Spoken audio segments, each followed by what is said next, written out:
Time for some highbrow entertainment. Female Gooners must be stopped. Let's check in on ShoeOnHead here. See what's going on. Oh, I didn't see you there. What am I reading, you ask? Well, just one of the best-selling books on Amazon right now. With millions of sales and almost 20,000 five-star reviews, this book has been absolutely blowing up, especially on TikTok, or Book Talk, as the kids call it. Thousands and thousands of women, in particular, have been raving about this piece of literature. What piece of literature is it, you may ask? Well, Morning Glory Milking Farm, of course. A popular romance novel about a young woman down on her luck who does what every young woman does when facing financial struggle. Suck She off starts a an cow. OnlyFans. No, I'm just kidding. She wouldn't degrade herself like that. She gets a job jerking off monsters. Yeah. That's right, the Morning Glory Milking Farm. I have been reading Morning Glory Milking Farm since last night, and I'm obsessed. This was a good time. It did not disappoint. If this book is trash, then I am a fucking raccoon. Give me all of the garbage. Get your eyeballs on this because it is so good. I regret to inform you that there is a new epidemic. An epidemic that many have yet to discuss. And that When's my review of it? Man, I don't even like reading good books. Like, let alone some trash, you know? epidemic is female gooners.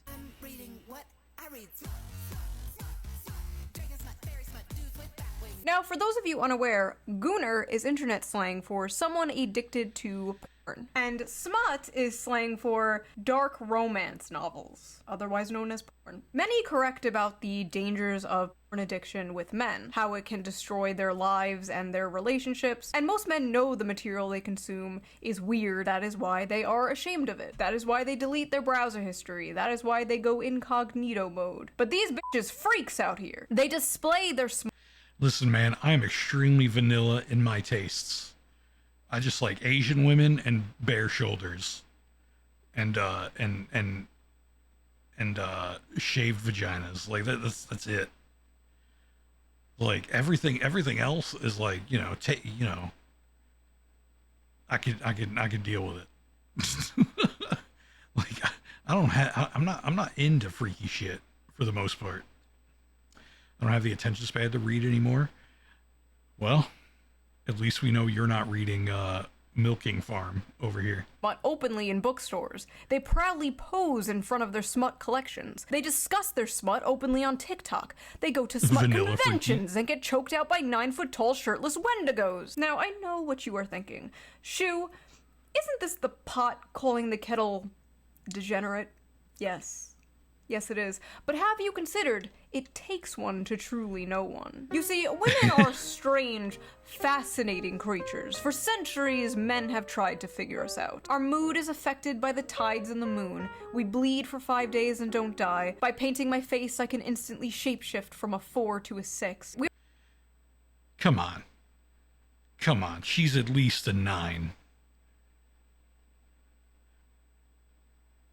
She's at least a 9. Come on. They are truly mysterious, magical creatures. But one of the most mysterious aspects of women to men is our sexuality. You see, us women are not like those disgusting moids. No, we are sophisticated. We are evolved. We don't watch videos of strangers slapping their sweaty bodies together. No, we read about strangers slapping their sweaty bodies together. It's different, okay? You don't understand. It's okay when we do it. So, let's talk about it. Let's talk about the rapidly growing popularity of dark romance.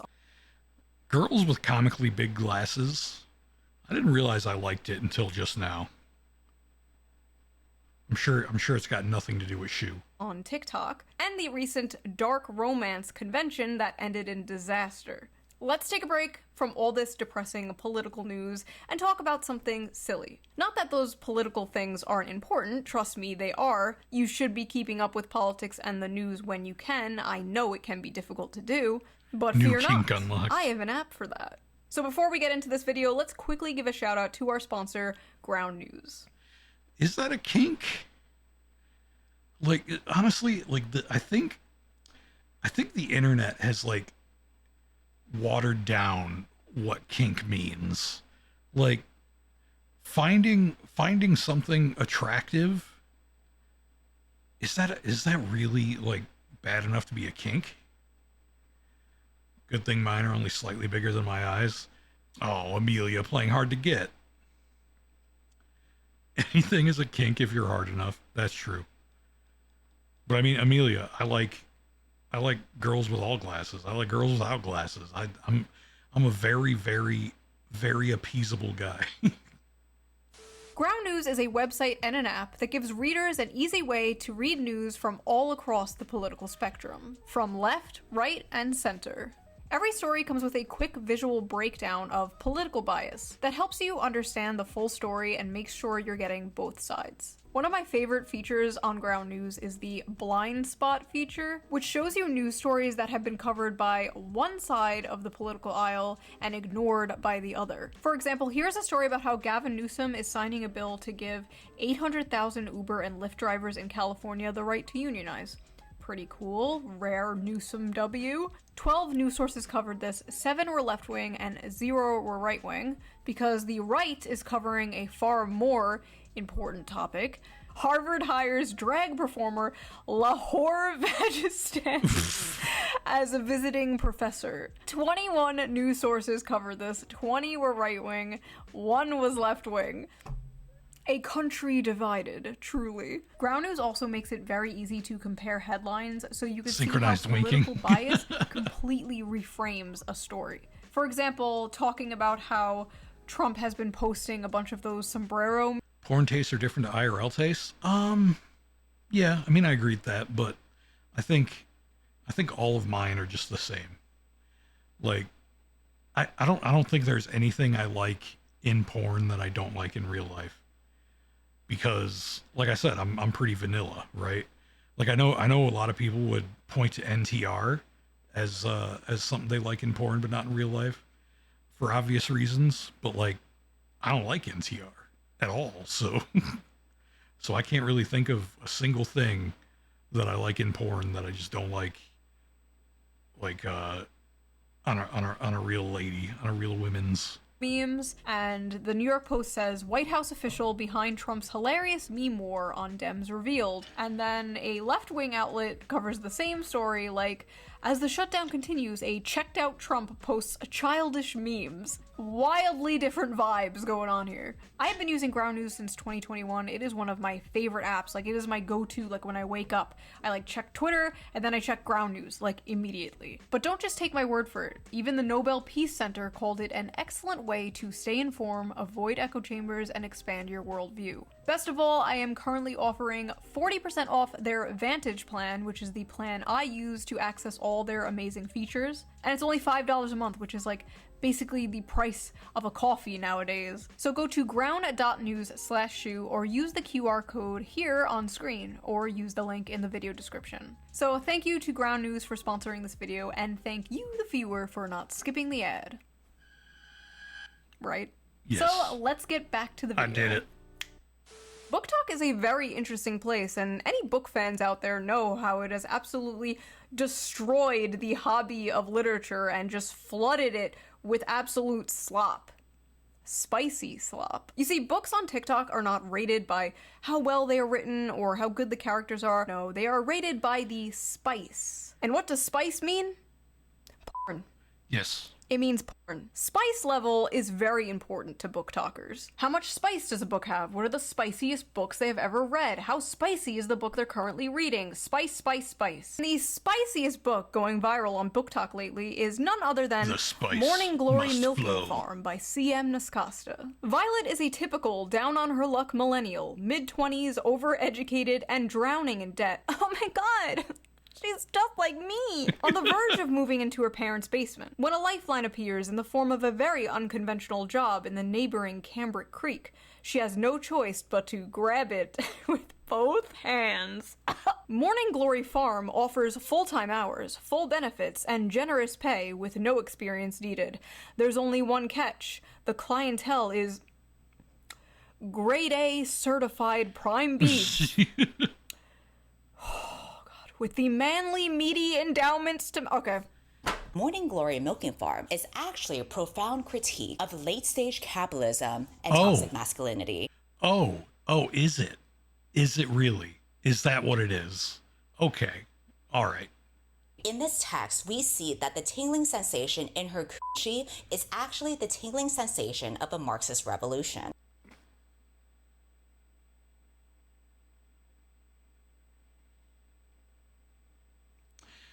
I'm going to kill myself right now.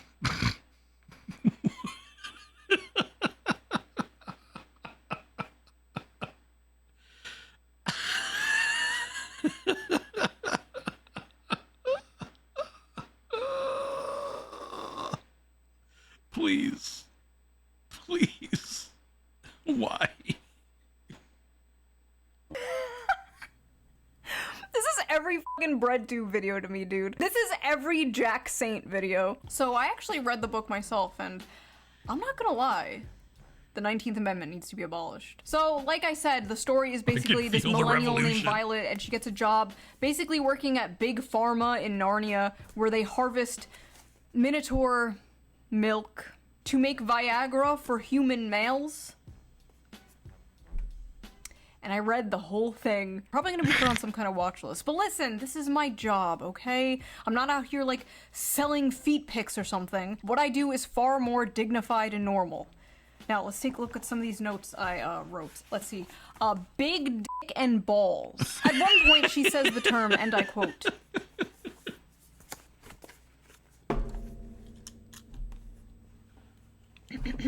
Yep. the seam of his sack. So I'm reading this, and the whole time I'm thinking like, okay, So I know what that is, but not once have I ever thought about what it was called. Oh, jeez. he probably has like a human head, right? He probably like looks something like this, like, you know, just a dude with like horns. Then I see the official artwork. That's a cow. Bro is a cow. Bro is a straight up cow. Alex, how do you feel about that? I'm pretty sure you'd be fine with it, right? In a few parts they're being intimate, and it will be like, his hooves clip-clopped. My hooves will tear up your sheets. And it's like, I'm sorry, his what? At one point, she describes kissing him. And I swear to God, it was more disgusting than anything else described in this book. She's like describing how big and wide his mouth is and how big and like slimy his tongue is. She's like describing this shit and you're just like, that's a cow. I mean, we are at a solid 5.5 on the Barbeau scale here. This is dangerous territory, folks. She also f***ers his ass. She f***ers the cow's ass. By the way, if you want to If you have a seam, it means they put a tracking chip in your balls as a baby. Remove it with a knife. Okay. Will do. an uncensored version of this video and all my videos, Patreon. Go to Patreon, become a member. All members get the uncensored version of every video, so you can hear me talking about s***ing and f***ing and f***ing a cow's asshole. Is that what you freaks want? Anyway, I like how in this fantasy world, student loans still exist. Like, we can imagine a world with minotaurs and humans in a relationship, but we can't imagine a world without student loans. Sad. Oh, and he has one of those bull rings, like the nose ring theory septum rings. And in this world, that means, like, you're married, but apparently he's divorced. The man is divorced. This is a divorced cow with a cow ex-wife. The lore is deep, folks. The funniest part, though, has to be when they go on a date. I need to just read this to you. When the bill arrived, she attempted to pull a handful of carefully folded bills from her wristlet before he stopped her. No, that's absolutely not happening. Put that away. She'd not thought about it until the day after their first dinner together, realizing that in mortification that she ought to have attempted to pay her half. What kind of feminist are you? She asked herself. She couldn't remember the last time she'd been out and hadn't paid for her half, including her coffee date with Carson Tinsley. She had come prepared that night, several weeks of her tips smoothed and tucked into her wristlet. But I didn't even offer to pay half the other night and shouldn't have Violet, if the commanding rumble of his voice hadn't silenced her. The heat of his hand dropping to her knee would've. I don't want you to feel that you don't have any agency here. I might be the one giving all the orders, but you hold all the cards. Your Oh my God. comfort is the only thing that counts right now. And if I overstep, I want you to know you can tell me so. But that's not happening. Don't think I'm unaware we're at different points in our careers. You can say no, you can say you don't want to see me again, you can tell me to stop coming to the farm when you're working. It's dinner, not a down payment of your time. But I'm in a position to comfortably spoil someone. So when you're with me, I'm spoiling you. End of story.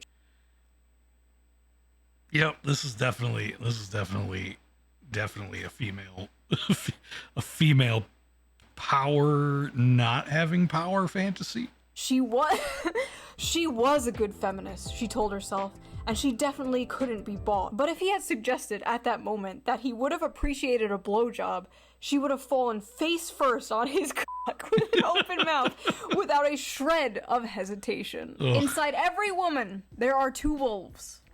Or two bowls. The strong, independent girl boss and the submissive, doting housewife. And in the presence of a masculine man, or a farm animal, she will fold like a lawn chair and instantly return to factory settings. It's dinner, not a down payment for your time. But I'm in a position to comfortably spoil someone, so when you're with me, I'm spoiling you. End of story. I said, okay, I highlighted that paragraph for myself. Clean up aisle 5. So that's what I thought of it.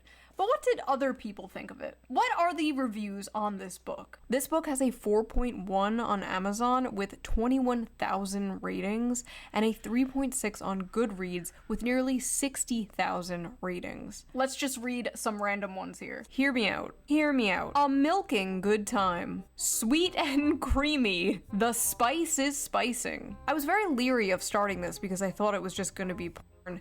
The plot is pretty good. The plot? Please. This is like the new, I read Playboy for the articles. Like, sure you do. This book could kill a Victorian child. 5 stars. I'll never look at a jug of milk the same. I think I'm lactose intolerant now.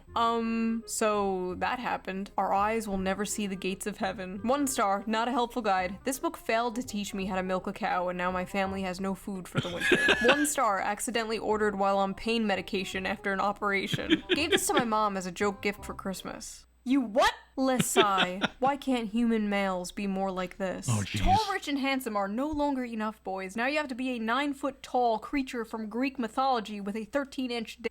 I never want to hear from another person about how they read 100 books in a year if this is the kind of slop they are consuming. Well, Ronald, man detected, this isn't for you. This is for women. So take your ass back to Barely Legal Babysitter 5 or whatever the f*** you watch that is so morally superior than this. Let him who is without sin cast the first stone, okay? God bless America. It's great to live in a country where I can casually enjoy cozy erotica about a young woman who milks her way to financial security and true love with a minotaur. This is what freedom looks like, and I intend to fully enjoy it before the Supreme Court takes this right away next. If this is what freedom looks like, I'm really rethinking my stance on freedom, not gonna lie.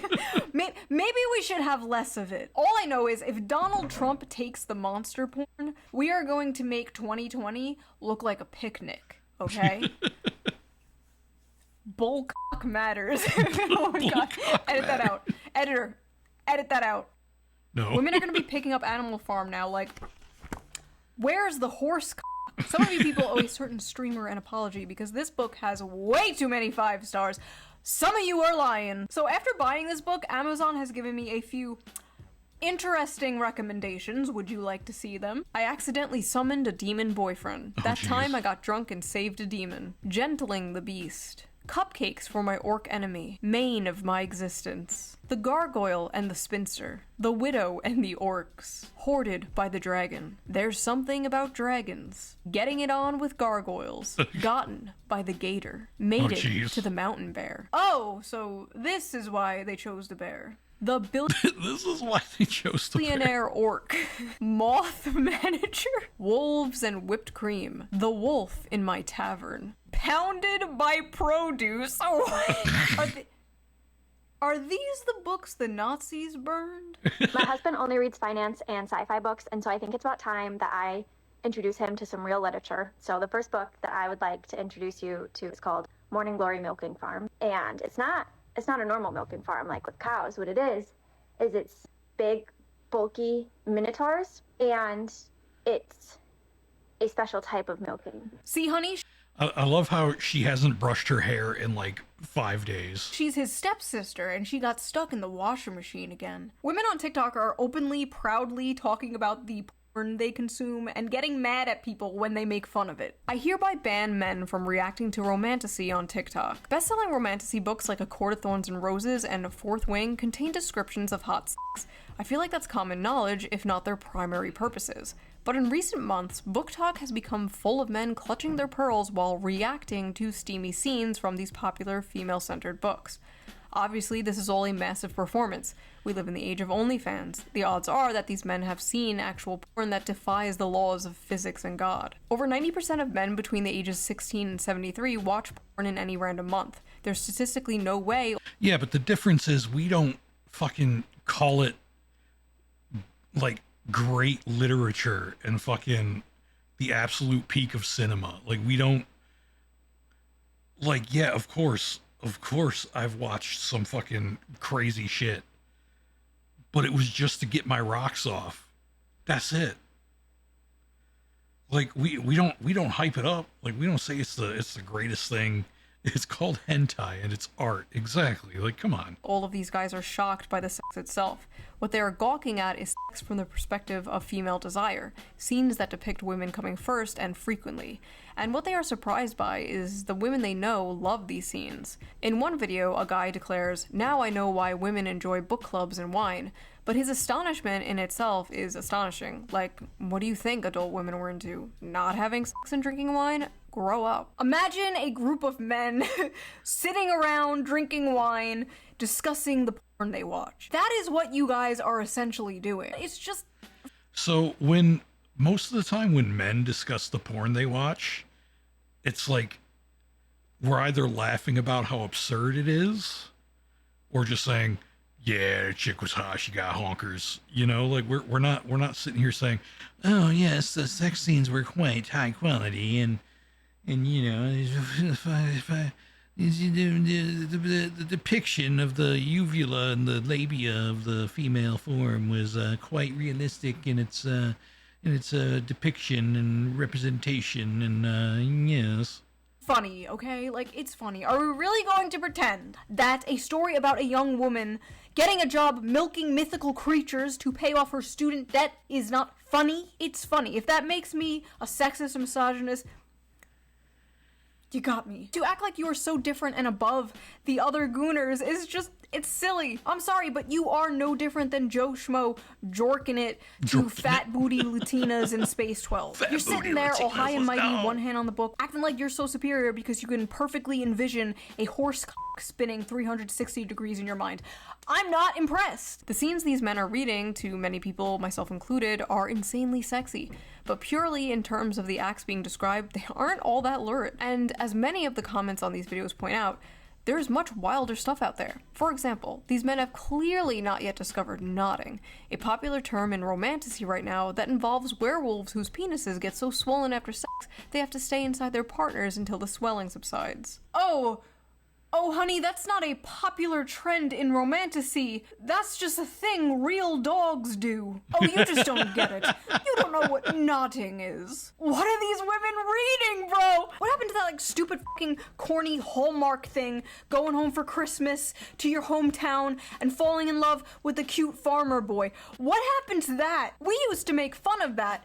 We truly did not know what we had until it was gone. Now women out here fantasizing about getting their asses clapped by demons and werewolves and goblins and ghouls. I remember when 50 Shades of Grey came out and people were like, oh my god, this is so crazy. Women are crazy. 50 Shades of Grey looks like missionary sex through a bedsheet for the sole purpose of procreation compared to the shit the average woman on TikTok is reading. At least Christian Grey was a human man and not a fucking dog. You fantasize about dating the quiet, shy, nerdy girl. You know, she's innocent, she's pure, she's not like those other girls, like going out clubbing and hooking up with random men. No, she's at home, curled up by the fire in a blanket, reading a book, except that book is about f***ing a half man, half bull. Let me let you in on a little secret. The quiet, nerdy girl is way more of a freak than the average hoe. Are you kidding me? It's not even close. The average hoe might have a body count of like 15 or so, but the quiet, nerdy girl is fantasizing about getting back shots from Cthulhu.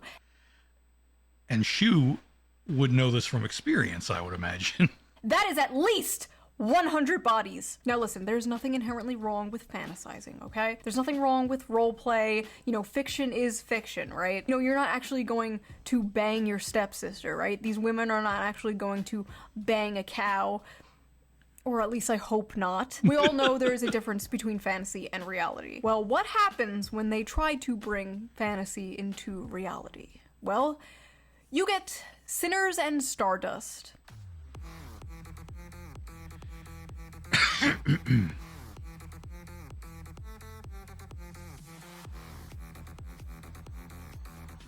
Look at the amount of fat girls. What in the eyes wide shut is going on here? Sinners and Stardust was supposed to be a dark romance ball for romantasy authors and fans alike. So what's the big deal? Seems like a fun, sexy time, right? Maybe, if you're a woman. If you're a man, the night may have gone a little differently for you. Alright y'all, it appears I have to make a post that I'm frankly pretty goddamn upset I have to make. This post is for the readers who don't understand consent and boundaries only. A lot of you may know my good friend Animus. He's attended a signing of mine in the past and obviously is a musical artist. This past weekend, he attended Sinners and Stardust and probably had one of the most heartbreaking experiences. So listen, he's a man, right? But do we think that means it's okay to put your hands all over him without consent? Or to put your hands in his waistband or down his pants or touch his dick? Hello? Do we think it's okay to quite literally back him into a corner and touch all over him to the point that he literally cannot tell how many hands are on him and whose are whose? Do we think— Yeah, but men are the only ones that do this though, guys. Men are the only ones that do this. think it's okay to send him into an actual panic attack because of this? Furthermore, do we think it's okay to interrogate him and insist he detail how he'd kidnap a woman, despite him repeatedly saying he wouldn't do that and, you know, that shit is fiction, and then attempt to follow him when he tries to get away? And if that— What's up, Panda? We're watching something that I imagine you would be into, possibly. What's up, Panda? That wasn't enough. During the time of this mob, him and another author received notification that an air tag was tracking him, which showed on his person all the way to his hotel room. They molested this guy until he passed out from anxiety, and then they put a f***ing tracker on him in order to stalk him back to his hotel. This poor guy dressed like a character in one of the romantasy books at this romantasy convention full of women. That is like throwing roast beef into a pit of wolves. Or in this case, throwing a wolf into a pit of roast beef. I remember years ago, there was this thing called cosplay is not consent. Basically, it was a campaign to bring attention to the fact that people at conventions would often come up to women dressed in sexy costumes and just grope and grab them without their consent. Yeah, apparently we have to bring that back, because these women did not get the memo. I've been a furry for over a decade and attended a lot of fur cons. Sure, sometimes weird shit happens, but honestly, I can't believe the dark romance crowd is out here acting like this. Like, me and my buddies in our fursuits are more respecting of consent and bodily autonomy. Get your shit together, y'all. When the furries are calling you out for being freaks, you need to reflect. Something has gone horribly wrong. True. Not only were the men... the furry will never be as freaky and degenerate as the average human woman. At this book talk convention, assaulted, but women were also assaulted by women. Multiple women, including a performer, reported being assaulted there as well. Even an author there said she was groped and dragged away from her friends and said no matter how many times she said no, quote, "My words did nothing." So this is kind of what happens when you base an entire community around sex. Like, the only people who would attend stuff like that are like over the top degenerates who fucking, like, you know what I mean? Like, I don't know, man. I don't know. Remind you, this is a book convention, okay? For books. Literal BDSM clubs are more respectful than this. There needs to be more studies on how this stuff affects women's brains, because clearly some are unable to tell the difference between fantasy and reality. Ivy Lipton, a doctoral candidate in human sexuality, actually wrote about this for EV Magazine. I don't know what a doctoral candidate in human sexuality is, but she's Botox hot, is so I wild as trust fuck. her. Your brain on orgasms isn't neutral. Dopamine release during climax is a powerful conditioning agent. What you repeatedly fantasize about becomes necessary for arousal. If your erotic imagination centers around abuse, monstrous violence, and submission to non-human entities, your brain is reprogramming itself to crave just that. It's not empowerment, it's neuroplasticity at its darkest. Scientists, psychologists, and the general public often state that men are visual and women are emotional. When it comes to sex, men can be turned on instantly by a sexual image to spite their mood, and women need to be turned on emotionally to get in the mood. So it stands to reason that porn for men is visual and porn for women is in the mind. I'm not equating porn to smut novels, because one is a video of two people actually having real sex, and the other is, well, just words on paper. I am, however, talking about the effect on the consumer. We know watching porn is bad for the brain. That's been proven and only rejected by Gooners who don't want to give it up. But is reading smut bad? You might say, duh, that's the whole point. Okay, fair enough. So let me rephrase, is reading smut harmful? Should we shame people for things that are wrong, immoral, or harmful? In my line of work, I've been told many times that shame has no place in sex. But if I use my brain for 2 seconds, it's clear that line of thinking is nonsense. Incest should be shamed, bestiality should be shamed, pedophilia should be shamed. I'm not equating monster smut with these things, but there are 50 shades of gray, so to speak, along the spectrum of harmful. Conditioning your brain and body to associate pleasure with monsters, slavery, or sexual violence is not healthy. Basically, they're cooked. Like, women are cooked. They are frying their brains with this stuff. It's a pipeline, right? It's like the infamous evil alt-right pipeline. You know, you start watching ShoeOnHead, owning the feminists in 2015, and then in 2025, you're hailing Hitler, right? You know, the alt-right pipeline. And this one's like, you're reading Morning Glory Milking Farm, and the next thing you know, you're Mrs. Hands, right? Just say no.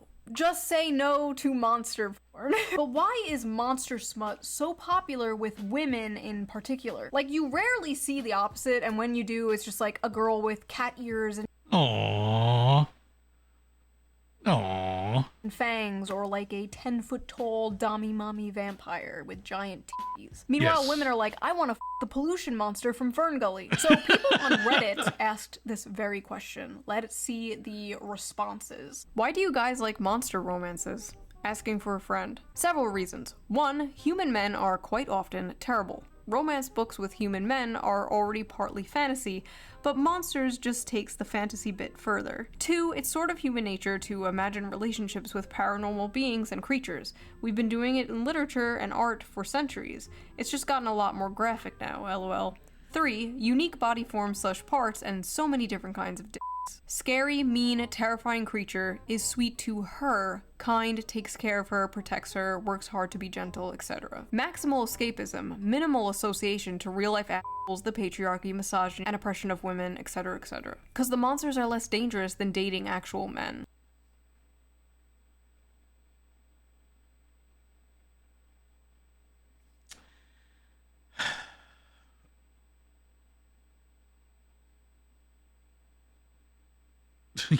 Your ass is too thick.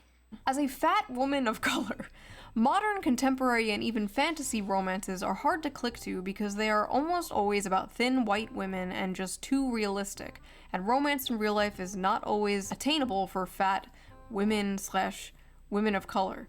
In monster alien romance, though, my size doesn't matter, and it's easier to get into that headspace and enjoy it. I'm sick of the men on Earth and looking for some variety. Non-humans haven't betrayed and hurt me, so they feel like a safe haven, if that makes sense. Plus the unusual dick. Monsters have big, fun-shaped cocks. I love some bizarre peen. Unique genitalia.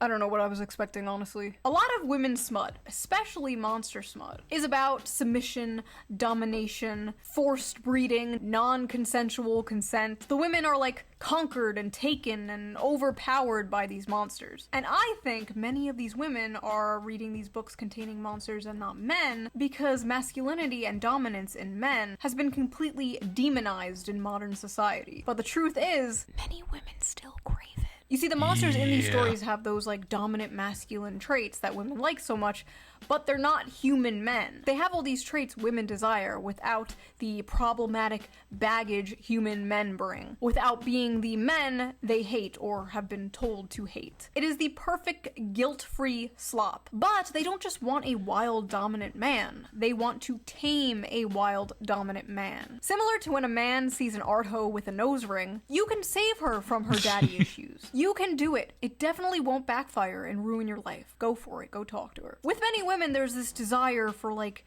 danger and aggression, but also the desire to tame that danger and aggression. The desire to be that special woman who can melt his heart. You see, my dragon boyfriend could rip me to shreds and kill me instantly, but No he position won't like a because he's nice juxtaposition. and he loves me. But honestly, at the end of the day, just like the video I made about the anime girl in a wheelchair, where men were saying, this is the average male fantasy, and a bunch of women were like, you wanna rape a disabled girl? When in reality, it was just a distilled manifestation of the average male fantasy, which is to protect and provide for a sweet woman and save her. This is like basically the flip of that, right? This is just the distilled manifestation of the female fantasy. Men are seeing this and they're saying, what do you mean you want to milk a minotaur? When in reality, it's just to have a big, strong protector and provider swoop you up and save you. And like I said in that video, they're basically both the same fantasy. This is a tale as old as time, the princess being saved from the dragon by a knight in shining armor, whether the dragon be a wheelchair or student loans, you know? But in this Student case, the loans. woman is being f***ed by the dragon and the knight sits in the corner and watches or something, I don't know. Maybe it's not Knight's that in the deep. cup There are chair. some hungers better starved than fed. And maybe as women, for the sake of society, we have to starve our hunger for minotaur p***ness. Yeah, that's the moral of this video. So what do you guys think? What is your theory? Why is the monster romance genre so popular with women in particular? And who is your weirdest hear me out? Be honest. I don't want to hear no Lola Bunny, okay? You all know mine already. Huh? It's not that he's a fish, okay? He has an energy, okay? He has a vibe. You know what, never mind. And I will see you guys again really soon with a new video. Bye! What's everybody's biggest hear me out? Post it in the comments and let me see it in chat. What's your biggest hear me out? Mine, at the time of this recording, is Melina from Mortal Kombat. Because, I mean, the teeth, it's terrifying, man. But still, she's hot.